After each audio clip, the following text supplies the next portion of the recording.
Hello everyone, Radhe Radhe. Welcome back to my channel Komal Rui. कैसे हो आप सब? आई होप आप सब बढ़िया होंगे। तो मैं भी बढ़िया हूँ। ये हमारी खड़ी हैं भैंसें, 2 भैंसें और एक गाय। और मैंने शायद आपको बताया हुआ है कि मेरे पापा भैंसों का व्यापार करते हैं और थोड़ी बहुत खेती भी है, जैसे कि गुजारे लायक हो जाती है, जैसे कि हम भैंसें वगैरह रखते हैं, ठीक है ना। और उसके बाद फिर यहाँ पर 2 भैंसें खड़ी हैं जो ये दूध देती हैं, और ये एक गाय है, इसकी अभी डिलीवरी नहीं हुई, आजकल में होने वाली है।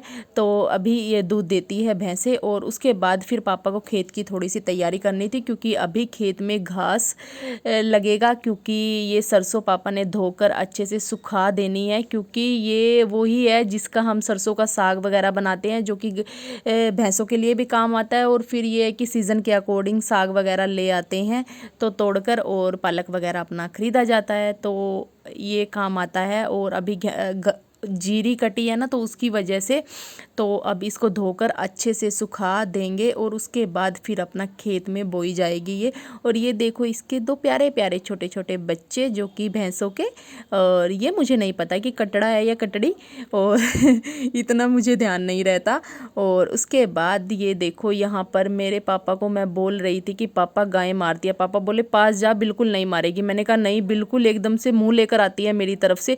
तो मैंने कहा तब जाऊँगी मैं अगर आप मेरी वीडियो शूट कर दे हो। तो उन्होंने की मेरी वीडियो शूट, क्योंकि कैमरामैन थोड़ा वही ऐसे ही है, उनको नहीं आती बनानी। लेकिन ये कैमरामैन यहाँ पर मेरे पापा बन रहे हैं, कहते जाके जा हाथ फेर अच्छे से, और ये नहीं मारेगी। और फिर मैंने रिस्क लेकर चली ही गई इसके पास, और फिर मैंने देखा कि नहीं, कुछ नहीं कहा। वैसे ये एकदम से मारने को आ रही थी कि हाँ, मुझे लग रहा था अगर मैं दूर से देख रही थी। और फिर मैंने इनको पास से जाकर थोड़ा सा प्यार किया, क्योंकि भाई देखो, इन्हीं के ज़रिए आज हम हैं, जो कुछ भी हैं इन्हीं के ज़रिए हैं। और यहाँ पर फिर मैं अपना इनको अच्छे से इनके ऊपर हाथ फेर रही थी, क्योंकि मम्मी भी बोल रही थी कि हाँ गाय तो मुझे लग रहा है कि मार रही है ये। लेकिन नहीं, वो जैसे कई बार होता है ना कि अभी अभी आई थी ये, तो फिर इतना माहौल से में नहीं बन पाता।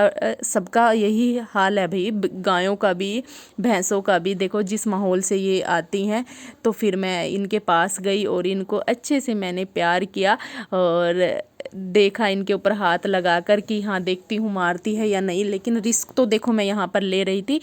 पर ये है कि देखो, अभी बहुत से पूछेंगे कि हाँ क्या आपको दूध निकालना आता है गाय भैंसों का। देखो वो मुझे नहीं आता, मैंने 1-2 बार जैसे ट्राई किया है पहले कभी का, बट हो ही नहीं पाता। हाँ ये है कि घास वगैरह मैं काट लेती हूँ, वो मैंने पहले के टाइम में काटा है, अब तो ज़रूरत देखो नहीं पड़ती है।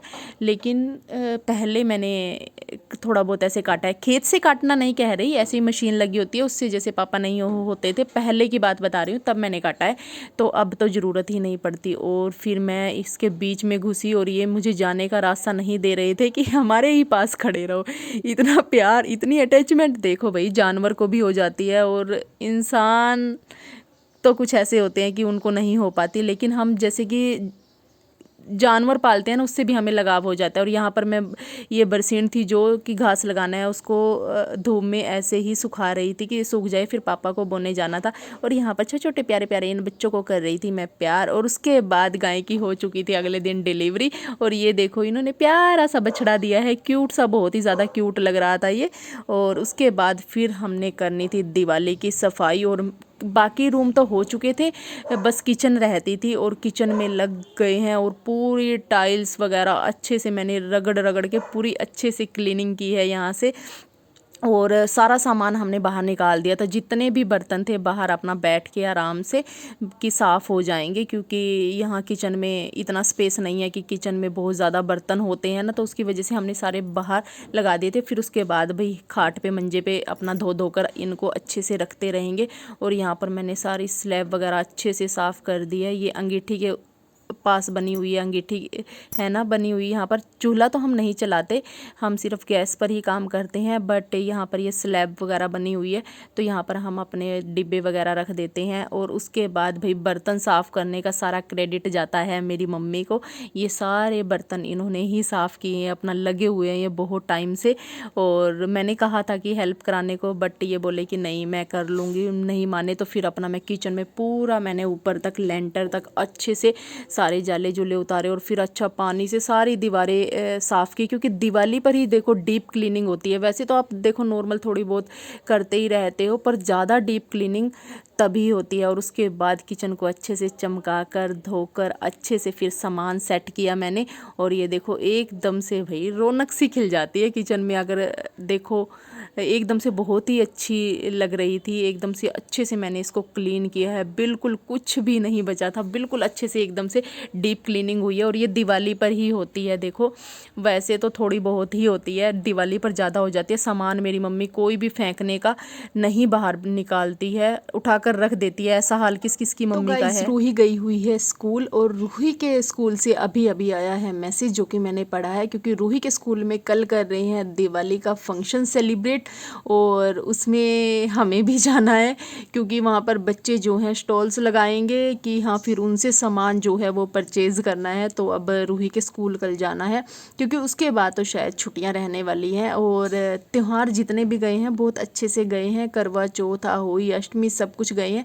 अब दिवाली भाई दूज वगैरह रहती है, और ये भी बहुत ही अच्छी वाली जाने वाली है। साफ़ सफाई सब हो चुकी है, और इन दिनों तो देखो लेडीज़ बहुत ही अच्छे से अपना घर क्लीन करती हैं, क्योंकि सबको रहता है ना कि हमारे घर में लक्ष्मी का वास होगा, लक्ष्मी जी आएंगी। क्योंकि आप ये देखियो ना, अगर हम देखो क्लीन नहीं करते, कहते हैं ना कि हाँ अगर घर गंदा रहता है तो उसमें लक्ष्मी जी कैसे आएंगी, नहीं आएंगी। गंदे घरों में कोई ना लक्ष्मी जी आती है।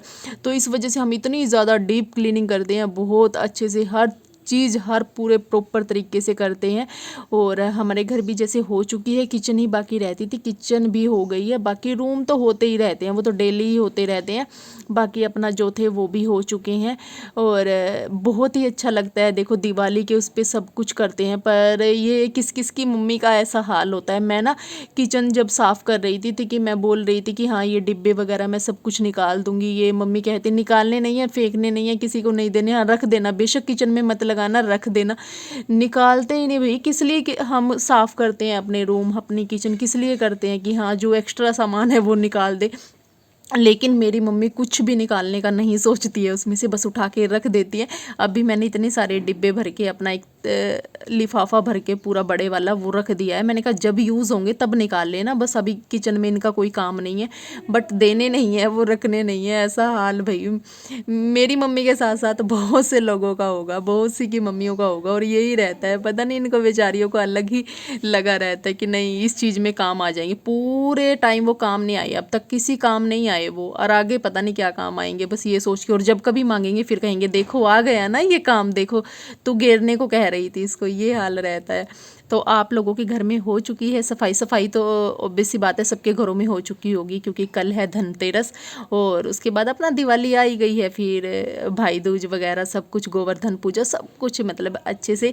और देखो अब तो इतनी खुशी हो रही थी, और एक महीने के अंदर देखो सारे त्यौहार चले जाएंगे। फिर ये होता है कि फिर तो कभी जाकर आएंगे, एकादशी आती है तो वो सारे त्यौहार अपने साथ लेकर चली जाती है। और देखो इतना अच्छा लगता है, बहुत ही अच्छा त्योहारों में। और अब पटाखे वगैरह, रूही को इतना शौक है ना, वो पॉप वगैरह चलाती है, वो धरती में फेंको, और 10 रुपए की डिब्बी आती है उसकी, धरती में फेंको और चटर पटर फट से कर देते हैं। कई बार तो इनके हाथ से वो छूट जाता है और नीचे ही चटक जाते हैं सारे। बहुत ज़्यादा शौक है। अब पूरी दिवाली अभी से वो स्टार्ट हो चुके हैं, दिन में पता नहीं कितनी डिब्बी वो कर देते हैं। मैं भी अगर मैं परसों गई थी जैसे मार्केट, तो फिर मैं लेकर आई थी रूही के लिए। और अब जैसे भाई आएगा दिवाली पर, वो भी इनके लिए यही लाता है। और मेरा भाई बहुत बड़े बड़े पटाखे लेकर आता है दिवाली पर, और मैंने पहले शायद जहाँ तक ख्याल है, पता नहीं दिखाए हैं या नहीं, लेकिन वो लेकर आता है। उसको जो भी पसंद आए वो हर तरह के पटाखे ले आता है, हमारे टाइप के भी ले आता है वो, कि हाँ जो बच्चे चलाएंगे, फुलझड़ी वगैरह सब कुछ मतलब लेकर आता है। और ख़ुद के लिए वो बहुत ही बड़े बड़े लेकर आता है। तो हमारी जैसे गली पड़ोस हैं वो सब देख लेते हैं और खड़े रहते हैं, क्योंकि हम बाहर ही चलाते हैं या फिर हम छत पर जाकर चलाते हैं, या हमारा घर जैसे खुला है आगे से, तो मेन गेट के बाहर हम पटाखे वगैरह अपने सब कुछ जला लेते हैं हैं अच्छे से। बस माता लक्ष्मी आपके जीवन में ढेर सारी खुशियाँ लेकर आए, ढेर सारी इतनी ज़्यादा खुशियाँ लेकर आए। और मैं हमेशा से आप लोगों को ये चीज़ बोलती थी ना कि हाँ, जब भी न्यू ईयर आता है, जब भी दिवाली आती है, जब भी कोई ऐसा आता है, तो मैं ये सोचती हूँ, नवरात्रि आती हैं कि हाँ, इस नवरात्रि माता रानी हमारे जीवन में ज़रूर कुछ अच्छा करेंगी, इस न्यू ईयर शायद हमारी लाइफ चेंज हो जाए। हमेशा यही पॉजिटिव वाइब्स लेकर मैं अपने अंदर चलती हूँ कि हाँ, आज नहीं तो कल सब कुछ ठीक हो जाएगा। और देखो क्या कुछ रहता है, बहुत से सवाल आप लोगों के रहते हैं, तो कोई बात नहीं, आप मुझे सिर्फ समय दीजिए। आप लोग कहते हो ना कि दी आप हमें अपनी फैमिली नहीं मानते, अगर हम आपकी फैमिली होती तो आप लोग शेयर करते हो। तो बहुत सी चीज़ें ऐसी होती हैं डियर कि मैं अपनी फैमिली से भी शेयर नहीं करती। अब जो कुछ भी चल रहा है तो मैं क्या अपनी फैमिली से वो शेयर करती हूँ? क्या आपको लगता है मैंने ये चीज़ बताई कि नहीं? बहुत सी चीज़ें ऐसी होती है कि हम अपनी फैमिली से भी नहीं शेयर कर सकते। और फिर यहाँ तो देखो सोशल मीडिया है, तो फिर बात इधर से उधर जाती है, सब कुछ होता है। देखो अगर मैं सोशल मीडिया पर बहुत ही सोच समझ कर बहुत ही चीज़ें बोली जाती है। बहुत से लोग नेगेटिव भी बोलते हैं, ताली एक हाथ से नहीं बजती, ये वो मैं मानती हूँ कि ताली एक हाथ से नहीं बजती। कि सोशल मीडिया पर देखो, सोशल मीडिया पर आना कोई गलत नहीं है। सोशल मीडिया पर अगर बेइज्जती देखो सामने वाले की हो रही है तो हमारी भी हो रही है। कोई शौक से ये चीज़ें नहीं बोलता। अगर हैप्पी लाइफ, खुशी की लाइफ होती तो मैं भी उसी हिसाब से शेयर करती। हाँ ठीक है, मैं अपना रूटीन रहता है जो, वो भी मैं आप लोगों से शेयर कर लेती हूँ। मुझे भी कौन चाहता है कि हाँ ये सब ऐसे बोले, पर लेकिन जिस पर बीतती है ना तो उसे ही पता रहता है। ठीक है, हम एक अपने एफर्ट्स, अपनी कोशिशें कर सकते हैं किसी भी रिश्ते को बचाने के लिए। अगर ना बचे तो कोई बात नहीं, तो हम सिर्फ एक कोशिशें कर सकते हैं। लेकिन जो लोग यहाँ पर गलत बोलते हैं ना, तो भाई जिस दिन भगवान ना करे आप लोगों पर बीते, शायद आप लोगों को तब अंदाज़ा हो। इतना किसी का दुख देखो समझ में नहीं आता क्या कुछ होता है, क्योंकि आप लोगों को ये भी पता है अगर मैं अपने रिश्ते में लॉयल ना होती तो मुझे नहीं ज़रूरत थी यहाँ कोशिशें करने की, अपना समय बर्बाद करने की, अपने बच्चे को पिसता देखने की। इन चीज़ों में मैं भी अपनी लाइफ आराम से जीती। तो ये चीज़ होती है। ठीक है, हाँ मानती हूँ कमियाँ होंगी मेरे में, हज़ारों होंगी। देखो कोई इंसान परफेक्ट नहीं होता। मैं तो ऐसे भगवान ना बन जाऊँ कि हाँ अगर मेरे में कमियाँ ना हो, गलतियाँ, ये मत सोचो कि ये गलतियाँ इंसान भी करता है, कि भगवान से भी गलतियाँ हो जाती हैं, ऐसा नहीं है। हम लोग कहते हैं ना कि हाँ कि मैं भगवान तो हूँ नहीं कि हाँ मुझसे गलतियाँ नहीं, भगवान जी भी कर देते हैं। ठीक है ना, ऐसा नहीं है। पर लेकिन उस टाइम पर वो हमारी परीक्षा ले रहे होते हैं और हमें परीक्षा में सफल अव्वल होना होता है कि हाँ हम अपना बेस्ट दे सकते हैं। और यही चीज़ मैं हर तरीके से कोशिश करती हूँ। तो प्लीज़ किसी को अच्छा नहीं बोल सकते तो किसी को बुरा भी मत बोलिए। वो उसकी लाइफ है, उसके डिसीजन है, उसको पता है कि वो बिहाइंड द कैमरा क्या कुछ झेल रहा है। ज़रूरी नहीं है कि हाँ यहाँ पर बातें शेयर हो रही है, यहाँ पर सिर्फ बताया जा रहा है और आप लोग ही पूछते हो तो उसी हिसाब से मैं बताती हूँ, वरना मैं खुद से कुछ भी जिक्र करना नहीं चाहती, क्योंकि मैं आपको एक फैमिली की तरह मानती हूँ। मैं अगर आप लोगों से दुख शेयर कर रही हूँ तो हाँ डेफिनेटली खुशियाँ भी शेयर करूँगी, और बनता है मेरा शेयर करना, क्योंकि फैमिली ही मानती हूँ मैं आप लोगों को। ठीक है ना, तो प्लीज़ थोड़ा समझिए और दूसरों को समझाने का मौका दीजिए। और समय सबका एक सा नहीं रहता, समय बदलता ज़रूर है, तो मेरा भी आज नहीं तो कल बदलेगा ज़रूर। ठीक है गाइज, तो चलिए इसी खुशी के साथ वीडियो का करते हैं यहीं पर एंड। वीडियो अच्छी लगती है तो लाइक कीजिएगा, शेयर कीजिएगा। मेरे चैनल पर अगर पहली बार आए हैं तो चैनल को सब्सक्राइब जरूर कर लीजिएगा, ताकि नई वीडियो की नोटिफिकेशन सबसे पहले आप तक पहुँचे। Bye bye, Radhe Radhe.